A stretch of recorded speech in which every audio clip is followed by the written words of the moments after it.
Hello दोस्तों, कैसे हैं आप लोग। उम्मीद करता हूं कि बहुत ही अच्छा होंगे। तो हम लोग जैसा कि पढ़ रहे थे क्लास 10 का कोऑर्डिनेट ज्योमेट्री का मतलब सेकेंड चैप्टर हम लोग पढ़ाई कर रहे थे, जिसका नाम है विभाजन सूत्र। जिसका नाम क्या है? विभाजन सूत्र, जिसको इंग्लिश में बोला जाता है सेक्शन फार्मूला। इंग्लिश में क्या बोला जाता है? Section formula. तो हम लोग इसका बेसिक का क्लास प्लस कुछ क्वेश्चन भी इस पे पढ़े हुए थे। तो आज के क्लास में हम लोग को पढ़ना है उससे आगे का क्वेश्चन किस प्रकार से बनाया जाएगा। तो याद कीजिए, कल के क्लास में हम आप लोगों को बताए हुए थे कि जैसा क्वेश्चन मतलब था, बिंदुओं 2,-3 और 5,6 को मिलाने वाले रेखाखंड को एक्स अक्ष किस अनुपात में बांटता है। तो ऐसा क्वेश्चन हम लोग पढ़े थे। तो ठीक ऐसा ही प्रश्न आज की क्लास में एक हम लोग पढ़ेंगे। ठीक है, आज की क्लास में एक प्रश्न पढ़ेंगे और उसके बाद में इसके आगे का प्रश्न यानी आगे का टॉपिक हम लोग बनाएंगे। तो देखिए कैसा हम लोग क्वेश्चन को बनाएंगे। तो इससे मतलब कल की क्लास में जो क्वेश्चन बताए थे ना, उससे थोड़ा अलग है, थोड़ा सा एकदम जस्ट थोड़ा सा अलग है। तो जैसे क्वेश्चन सुनिए, क्वेश्चन है 5 का फर्स्ट बन जाएगा आप लोग से, हम सेकेंड बता रहे हैं। ठीक है, क्योंकि इसमें एक नया बात दिया हुआ है जो आप लोगों को जान लेना आवश्यक है। तो आइए इस प्रश्न को देखते हैं किस प्रकार से बनेगा। देखिए क्वेश्चन है, बिंदुओं 5,-6 बिंदुओं 5,-6 और -1,-4 और -1,-4 को मिलाने वाले रेखाखंड को y अक्ष किस अनुपात में बांटता है। y अक्ष किस अनुपात में बांटता है, छेदन बिंदु भी ज्ञात कीजिए। छेदन बिंदु भी ज्ञात कीजिए। तो आइए देखते हैं इस प्रश्न को किस प्रकार से हम लोग बनाएंगे। तो देखिए आपका मतलब एक्सरसाइज है 1 का बी और किस क्लास का? तो 10th का। ठीक है, देखिए तो हम लोग इसका प्रश्न पढ़ रहे हैं कितना नंबर? 5 का सेकेंड और 5 का फर्स्ट आप लोग बना लोगे। ठीक है, क्योंकि वैसा प्रश्न मतलब आप लोगों को बताया जा चुका है। तो देखिए लिखेंगे गिवन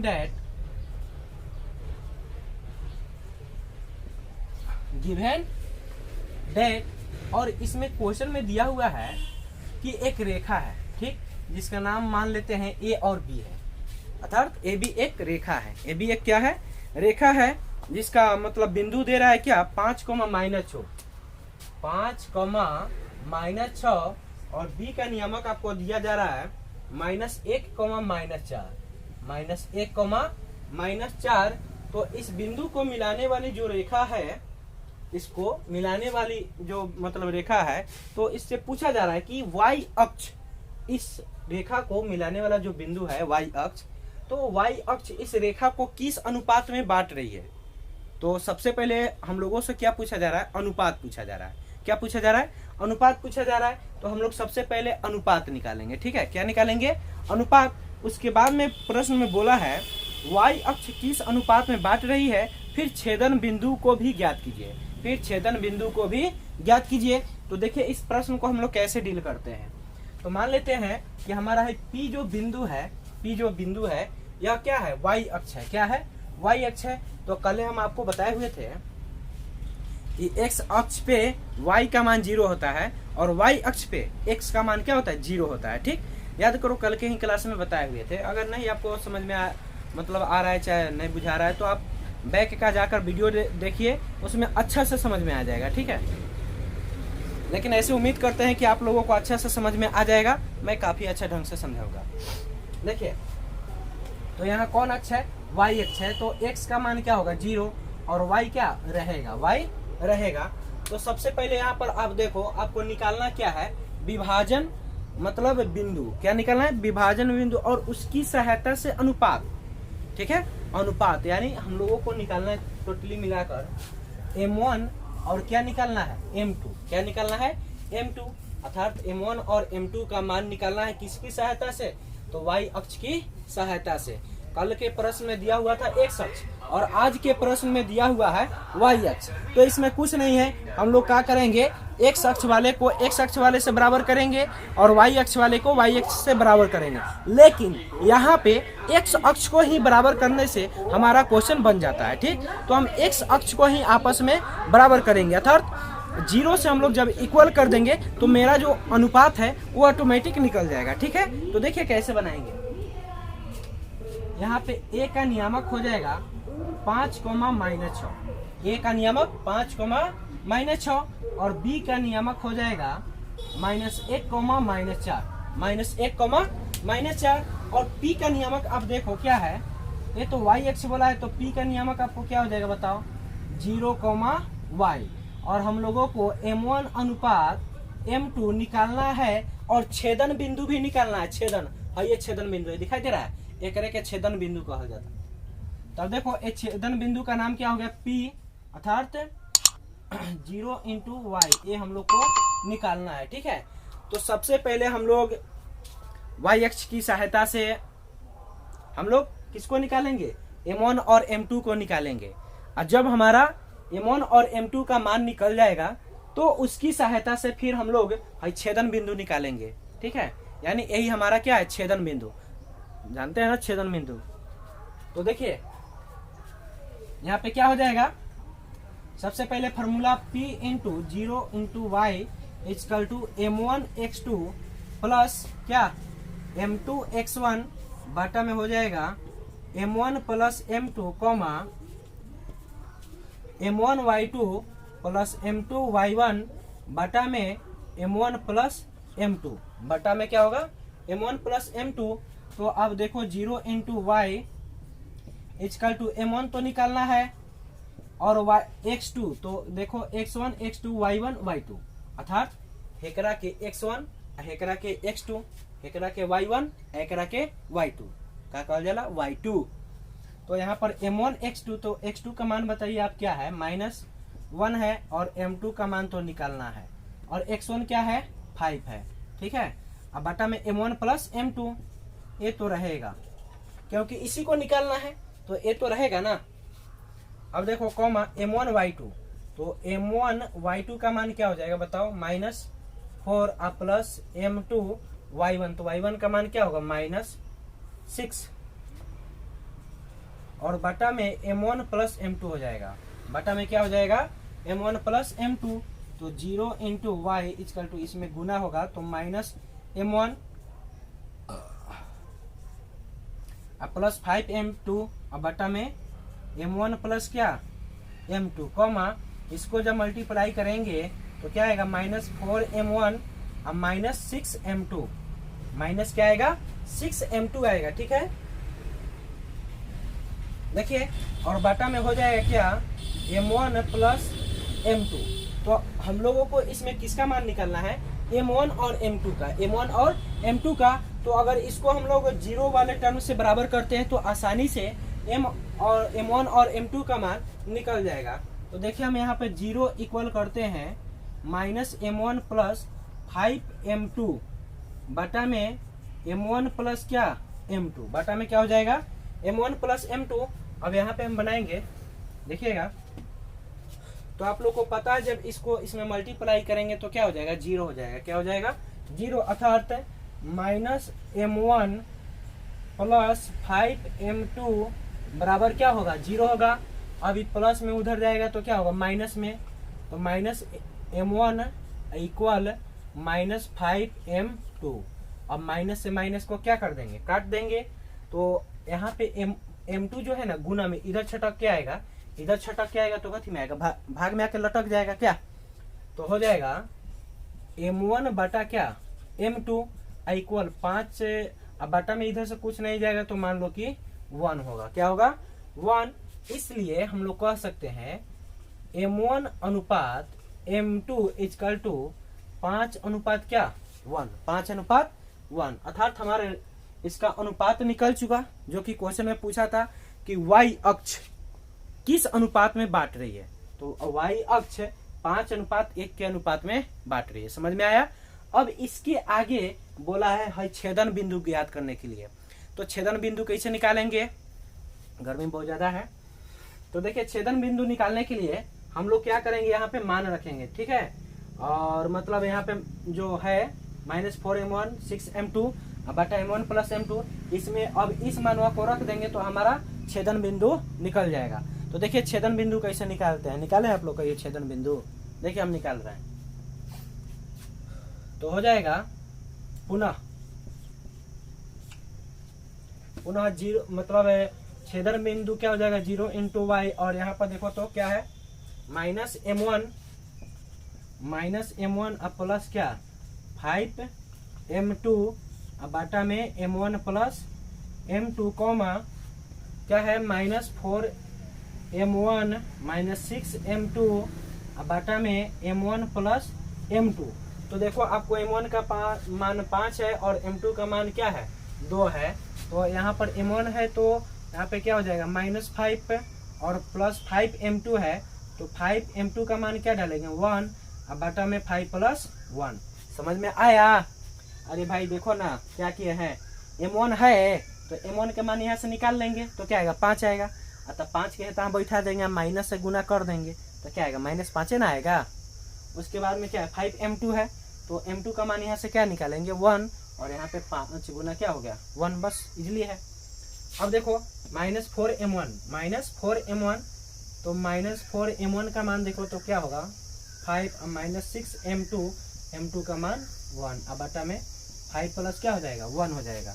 तो आप देखो इसको गुना करेंगे तो -5 + 5 अब बटा क्या 5 × 1 6 और ये क्या हो जाएगा -4 × 5 20 अब -6 बटा में क्या 6 हो जाएगा।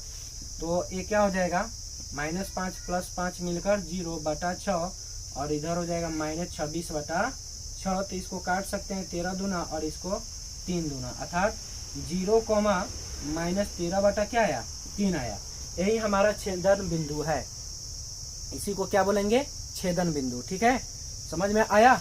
उम्मीद करता हूँ कि आप लोगों को बहुत ही अच्छा ढंग से समझ में आया होगा। तो अब इसके आगे का प्रश्न जो है वो हम लोग अब बनाएंगे। देखिए किस प्रकार से हमारा नेक्स्ट प्रश्न दिया हुआ है और उसमें क्या कहा जा रहा है आपको निकालने के लिए। ठीक है, जो मतलब काफी आसान है। तो देखिए प्रश्न है मतलब अब आपका इस प्रकार से जो 5 का जो अभी 2 नंबर बताया गया आपको, तो ठीक इसी प्रकार से आप लोग 6 को बना सकते हो। ठीक है, 6 आपसे बन जाएगा। तो अब हम लोग बनाएंगे 7 नंबर। क्या नंबर 7 नंबर, 1 मिनट रुकिएगा। तो अब हम लोगों को क्या नंबर पढ़ना है 7 नंबर। तो 7 नंबर मतलब क्वेश्चन क्या दिया हुआ है, प्रश्न क्या दिया है उसको अच्छा से समझते हैं और दिमाग में बैठाते हैं। आइए आप लोग भी सुनिए। देखिए 7 नंबर क्वेश्चन बोल रहा है उन बिंदुओं के निर्देशांक ज्ञात कीजिए, उन बिंदुओं के निर्देशांक ज्ञात कीजिए जो बिंदुओं 4, -1 को बिंदु -2, -3 से मिलाने वाले रेखाखंड को 3 बराबर भाग में बांटता है, 3 बराबर भाग में बांटता है। अर्थात कहने का मतलब हुआ यहाँ पे मान लो कि आप यहाँ पे एक बिंदु है और यहाँ पर एक बिंदु है। ठीक है, दिखाई दे रही होगी, यहाँ पे पहला बिंदु है और यहाँ पे दूसरा बिंदु है। तो इस बिंदु को मिलाने वाली जो रेखा है इसको मतलब 3 भाग में बांटा जा रहा है। कई भाग में बांटा जा रहा है 3 भाग में, यानी 3 बराबर भाग में इसको बांटा जा रहा है। तो सबसे पहले इसका नियामक मान लेते हैं ए है और इसका क्या है बी है। तो ए का नियामक आप देखिए क्या दिया हुआ है 4,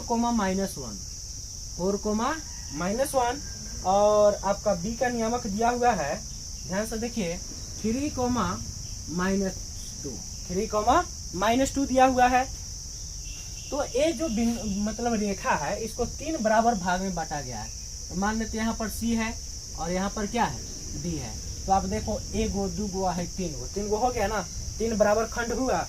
तो इसी का हम लोगों को क्या निकालना है, मतलब नियामक निकालना है। ठीक है, यानी 3 बराबर भागों में बांटती है तो उस बिंदु को हम लोगों को मतलब निकाल के बताना है।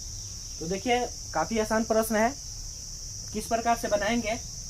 सबसे पहले लिखा जाएगा गिवन डैट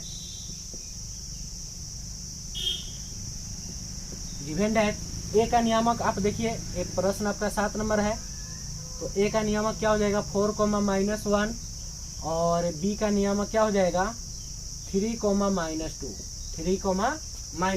देख रहे हैं आप लोग। तो देखिए यहाँ पर 3 बराबर भाग में इसको बांटा गया है, AC CD और क्या DB, AC CD और क्या DB 3 बराबर खंड में है। तो ये तीनों जो खंड है ना आपस में बराबर है, ये तीनों आपस में क्या है, बराबर है। और जैसे मान लो कि आपके पास मतलब